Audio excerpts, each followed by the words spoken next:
Israel and Iran unleashing fresh attacks on each other, barrages of escalating missile explosions lighting up skies across the Middle East, with neither side backing down. We've got a live look now at Tel Aviv, where many are taking shelter in bunkers as the region braces for another possible wave of strikes.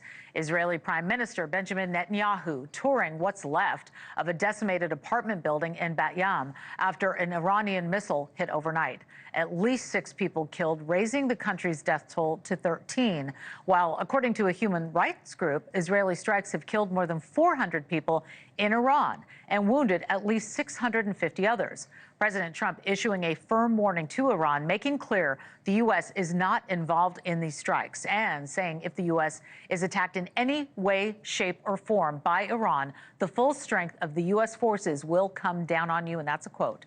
Also urging the two countries on Truth Social to, quote, make a deal. News Nation's Robert Sherman en route to Israel. He's live from Amman, Jordan right now, joining us. All right, Robert, what is the very latest this hour?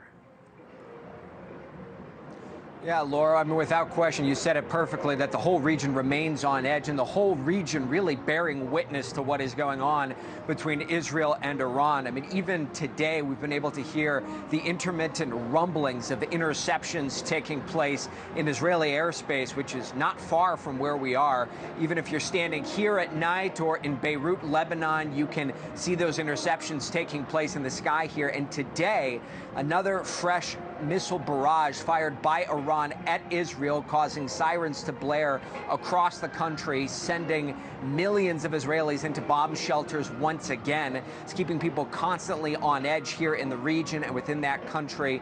And as you pointed out, Laura, something that Israelis are not used to seeing: missile impact sites throughout central Israel. The prime minister touring the damage there today and inspecting it for himself, as you don't often see multiple missiles getting past the Iron Dome defense systems, but that is what Israelis have woken up to here today. These strikes from overnight killing at least 10, according to local officials, bringing total death toll around the country to at least 13, some still missing as they continue to pick through the rubble here. And Israeli military leaders are now eyeing their next steps here. One thing that they have been boasting today is the advancement of their capabilities, Laura, talking about how they struck an Iranian airport about 1,400 miles away from Israel, exhibiting some long-range capabilities, with the prime minister saying this afternoon that he believes that Israel has some degree of leverage and some degree of control over Iranian airspace at this hour here as they continue to operate, but still very much so, much more to come here, Laura, and as the prime minister even said, much more work to be done between both of these sides. Laura? Yeah, and as we look at the rubble, Robert, and we see the videos of people literally running for their lives, getting into shelters, I'm just curious, what kind of guidance is the embassy in Jerusalem giving to Americans? What's happening on that front?